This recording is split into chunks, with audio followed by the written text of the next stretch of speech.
Hi, my name is Amy Fox, and I'm a screenwriter.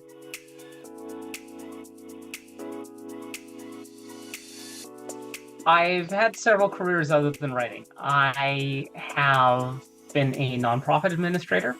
I have done a little bit of teaching, and I have worked for the naval reserves. Oh, I've also been a film producer. The company I started has produced 10 feature films at this point, and a TV series, and about 50 other short projects. Fortunately, I'm opinionated, and people think I'm funny. So I started writing like little political columns for a newspaper, and then I got an anthology piece, and I was like, oh man, this is fun. And then my friend volunteered me for a comedy routine that turned into a web pilot, a TV pilot, and a TV series. But I thought writing was a career that you had to be on your own all the time. And I was writing for that, and I was like, oh my goodness, writing is this thing you can do in a team. You have your writers with you, you've got your producers giving input, you're dealing with like your actions affect the crew. This is great. I don't have to be isolated in a writer, and we can bounce off of each other. And I was thinking, this has got to be the job for me. The project that I'm the most proud of is The Switch. It was a sitcom that aired in Out TV in 2016, and it was the world's first scripted series with trans leads and a trans showrunner. So that was a labor of love. We had a great deal of community support. That was the only thing that made it possible. And afterwards, I got two wonderful pieces of feedback. One, we had people who would write in and say, like, a lot of trans people's lives are very rough. They'd write and say, oh my God, like your show is amazing. And like it helped keep my friend alive and feeling like a sense of hope. And also, my mom's friends would stop by to watch it and didn't realize that her daughter had made the show. And they're like, oh man, this show is funny. What are you watching? Can I come back and watch more of it? My mom's like, yes, you may. It is on television next week at the same time. My writing process involves a lot of creativity and a lot of stages and a lot of teamwork.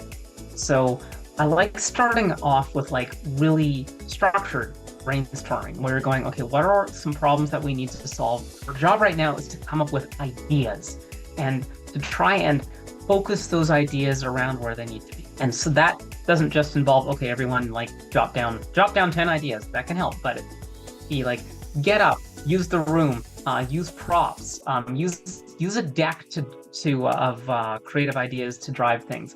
Do a little bit of research. Sit down on this, work on something else that needs doing, and then come back to this problem when your brain has had time to like dream on it a bit. Moving on from there, I love using like a really strong outlining structure and always a lot of feedback. To me, that's one of the best parts about screenwriting is you've always got this team around you where you can be like, hey, what do you think of this? What could be improved? And you can also rely on each other's strengths once you know what those are.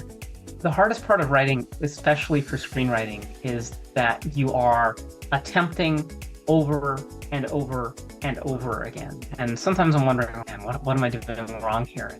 It's the having to try over and over and over again to the point where you start to feel a little bit lost. This being said, there's a way of learning from that so that you don't have to come up with thousands of ideas. You can say, hey, what is the thing we need to make here? Doing that has certainly like narrowed things down a lot.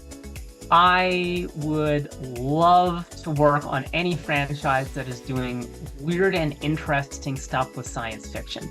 So those spin-offs or those rival series where people are like, okay, I'm gonna take this in a new direction now. Loved Stargate Universe, where they take like Stargate and they're gonna throw a bunch of modern day people onto an ancient spaceship and see what happens. 3% for Netflix was just amazing in terms of, okay, this is socially relevant and it's interesting and the characters feel really real and you get to work with some amazing creative material. And oh, by the way, this episode has to be shot in a storage unit full of IKEA furniture and the stakes need to be life or death. And I'm like, hell yeah.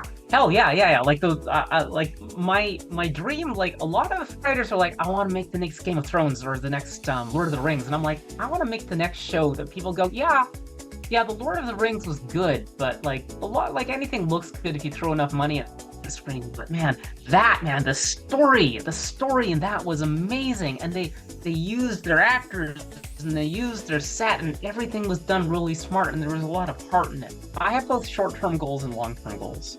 My short-term goals is I have ideas that I'm really passionate about that I'd love to work with and I think would make amazing media. So my team is working on an optimistic, realistic science fiction series that involves like collaboration across cultures and like technological innovations in terms of how we make it. For like medium-term goals, I love adapting something challenging, whether that's like a work of fiction or a historical event where people are like, how am I going to tell a story about this?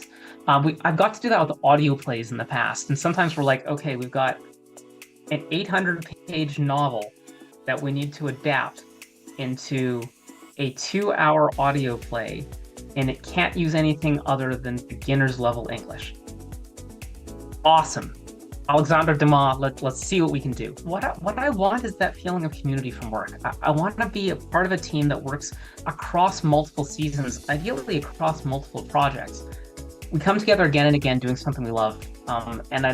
In that, I hope that we can make stories that like pull people in and make people think about things that they've never thought before and see stories they've never thought before. Just that idea of surprising people with something good while working beside people you like. That is my dream.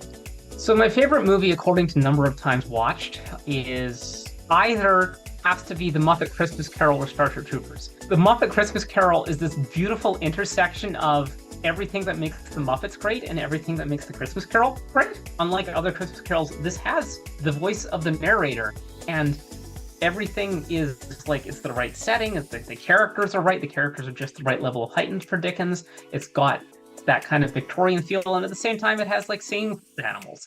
It's really valuing what makes something great. Somewhat by contrast, Starship Troopers is someone going, oh, this book has got some challenges.